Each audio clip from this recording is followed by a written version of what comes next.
প্রেরণার গল্পকথা। বিভিন্ন ধরনের গল্প, যেমন রামায়ণের বিভিন্ন কাহিনী, মহাভারতের বিভিন্ন কাহিনী, পৌরাণিক গল্প, ভূতের গল্প এবং আরও অনেক গল্প নিয়ে সাজানো আমাদের এই চ্যানেল প্রেরণার গল্পকথা। আপনাদের পছন্দই আমাদের পছন্দ। তাহলে চলুন শুরু করি আজকের কাহিনী। নীল পাহাড়ের বাড়ি। নীল পাহাড়ের বাড়ি। সুশোভন একটা বছর 24-এর ছেলে, সবে কলেজে ভর্তি হয়েছে। সুশোভনের মার বাড়ি পুরুলিয়া জেলার পঞ্চা গ্রামে। লাল পাহাড়ের কোলে মা বাড়ি আসছে ট্রেনে করে।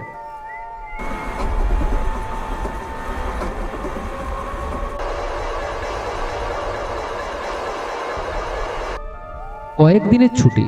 শহরের কোলাহল থেকে কিছুটা দূরে শান্ত পরিবেশে দিন কাটাবে বলে।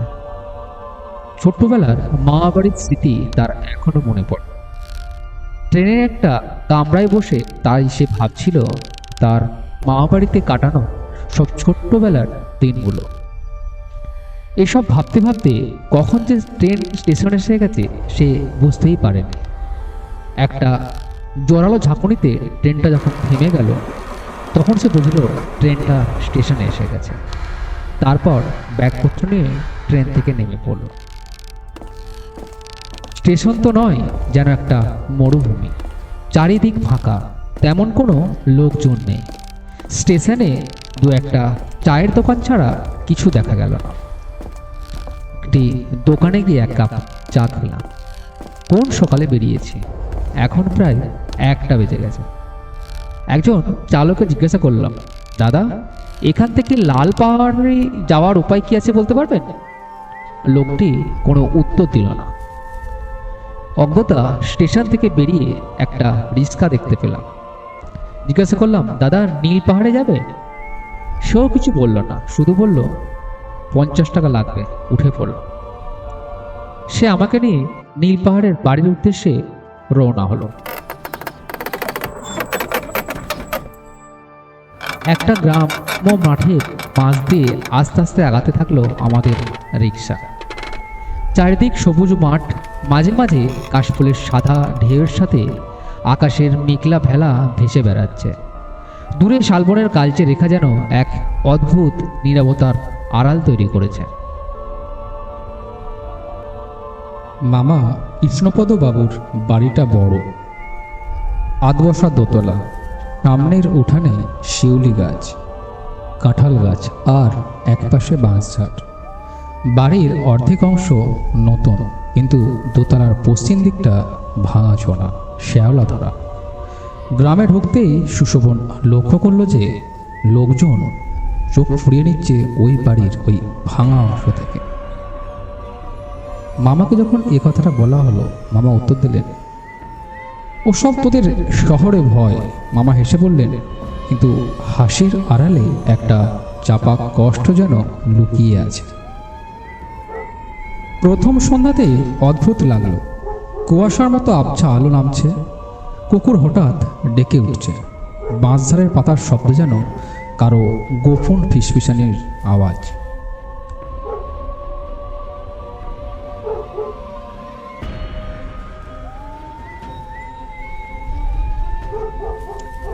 মামার মেজাজ তখনও চাঙ্গা। তাস খেলতে ডাকল। কিন্তু সুশোভনের কানে বারবার ভেসে আসছিল কোথাও যেন ক্ষীণ কান্নার আওয়াজ।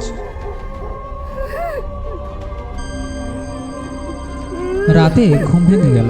চাঁদের আলোয় দোতলার পশ্চিম ঘরের জানলাটার একটা অদ্ভুত আলো জ্বলতে দেখল। অথচ মামা বলেছিল ওই অংশে কেউ ওঠে না।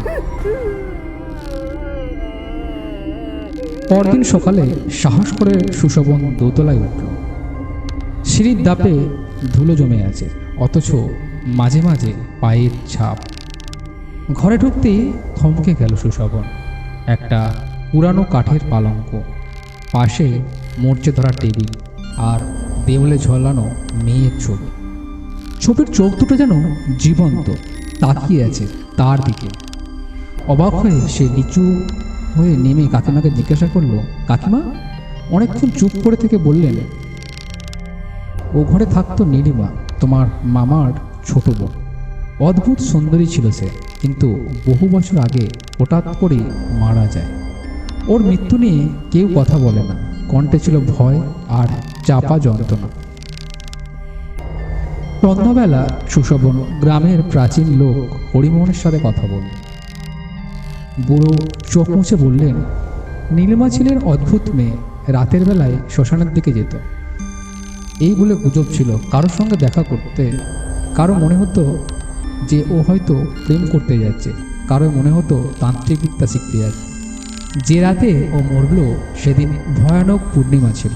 মাঝরাতে ভয়ঙ্কর চিৎকার শোনা গিয়েছিল ওই ঘর থেকে।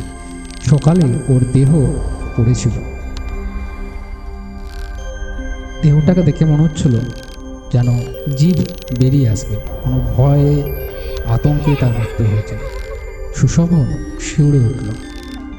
রাতে আবার কান্নার শব্দে সুশোভনের ঘুম ভেঙে গেল। সিঁড়ি বেয়ে ওপরে গিয়ে দেখলেন জানলার ধারে নীল শাড়ি পরা এক ছায়া দাঁড়িয়ে। চাঁদের আলোয় চুল দুলছে, মুখ ঢাকা। হঠাৎ করে সে ঘরে তাকালো। চোখ দুটো লাল আগুনের মতন, মুহূর্তেই বাতাস বরফের মতন ঠান্ডা। সুশোভন গলা শুকিয়ে গেল। সে দৌড়ে গিয়ে ফিরে এলো। মামাকে বলল, তিনি রেগে গিয়ে বললেন, ওসব আবার শুনছিস? আমি সব বাজে গপ্পই কান দিই না।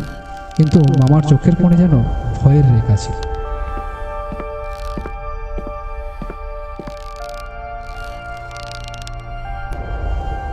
চতুর্থ দিনে সুশোভন আবার দোতলায় গেল। ছবির প্রেমের পাশে একটা কাঠের বাক্স পেল। খুলতেই বেরোলো শুকনো বেলপাতা, সিঁদুর, রক্তমাখা লাল সুতো ও স্বয়ং কোনো তান্ত্রিক কেয়ার চিহ্ন। ঠিক তখনই দরজা নিজেই থেকেই বন্ধ হয়ে গেল। লণ্ঠন নিভে গেল। অন্ধকারে ভেসে এলো পায়ের শব্দ। ছায়াটা ধীরে ধীরে এগিয়ে এলো।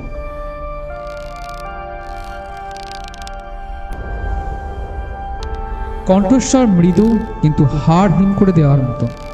আমাকে মুক্তি দাও, আমি এখনো আটকে আছি। আমাকে মুক্তি দাও, আমি এখনো আটকে আছি। সুশোভন কাঁপতে কাঁপতে জিজ্ঞাসা করলো, কিভাবে? শ্মশানের পুরনো বটগাছের তলায় আমার দেহের অংশ পড়ে আছে, খুঁজে দাও, তবেই আমি শান্তি পাব। পরদিন বিকেলে সুশোভন একাই বেরোল। শ্মশানের পথ ভয়ানক নির্জন। শালবনের ফাঁকা দিয়ে বাতাস সাঁই সাঁই করে বয়ে যাচ্ছিল। পুরনো বটগাছের শিকড় জড়ানো অন্ধকার। মাটির নিচে খুঁড়তেই বেরোলো কিছু হাড়গোড় আর মেয়েদের অলংকার, অর্ধেক ভাঙা, সিঁদুর লেগে থাকা। এমন সময় পিছন থেকে শোনা গেল, হামো। একজন লম্বা গামছা বাঁধা লোক, হাতের লাঠি, গ্রামের পুরোহিত নরেশচন্দ্র। তিনি কেঁপে বললেন, ওইসব ছুঁয়ো না, ওগুলো অভিশপ্ত। কিন্তু সুশোভন দৃঢ় স্বরে বলল, ওর মুক্তি চাই। পুরোহিত মুখ ফিরে নিলেন, শুধু ফিসফিস করে বললেন, যা করো সাবধানে করো। পূর্ণিমা রাতে আত্মার চেয়ে সবচেয়ে শক্তিশালী হয়। সেই রাতের আকাশে পূর্ণিমার গোল চাঁদ উঠল। চারিদিক নীলচে আলোয় ভেসে যাচ্ছে। সুশোভন দোতলার ঘরে বসে অলঙ্কারগুলো রাখলো ছবির সামনে। বাতাস হঠাৎ থেমে গেল। মেয়েটি দরজার ধারে দাঁড়িয়ে, নীলিমা। এবার তার চোখে আর ভয় নেই, শুধু অদ্ভুত যন্ত্রণা। এবার তুমি আমাকে মুক্তি দিতে পারো, সে বলল। ঠিক তখনই জানলার বাইরে হু হু করে হাওয়া উঠল। বাজার থেকে শোনা গেল অদ্ভুত হাসি। মনে হলো অদৃশ্য কোনো শক্তি বাধা দিচ্ছে। ঘরের দেওয়াল কেঁপে উঠছে, ছবির কাঁচ ভেঙে যাচ্ছে। নীলিমা হাত জোর করে ফিসফিস করে বলল, আমার শেষ পরিণতি দেখো। দেয়ালের গায়ে হঠাৎ স্পষ্ট হয়ে উঠল রক্তমাখা দাগ, আর ভেসে উঠল চিৎকার। মনে হলো বহু বছর আগে যা ঘটেছিল তার চোখের সামনে জীবন্ত হয়ে উঠছে। একজন অচেনা পুরুষ, রাতের অন্ধকারে তান্ত্রিক ক্রিয়া, আর চিৎকার করতে করতে লুটিয়ে পড়া নীলিমা। সুশোভনের শরীর ঠান্ডা হয়ে গেল। অবশেষে সাহস করে হাড়গোড় আর অলংকার বার করে বলল, এগুলো আমি পবিত্র করবো, তুমি মুক্তি পাবে। কাকিমা আর মামা দৌড়ে এলেন শব্দ শুনে। কাকিমা কেঁপে কেঁপে বললেন, এতদিনের বোঝা আজ নামক তাহলে। সুশোভন মাটির নিচে শ্মশানে অলংকার আর হাড়গোড় দাহ করলেন। পুরোহিত মা মন্ত্রপাঠ করলেন।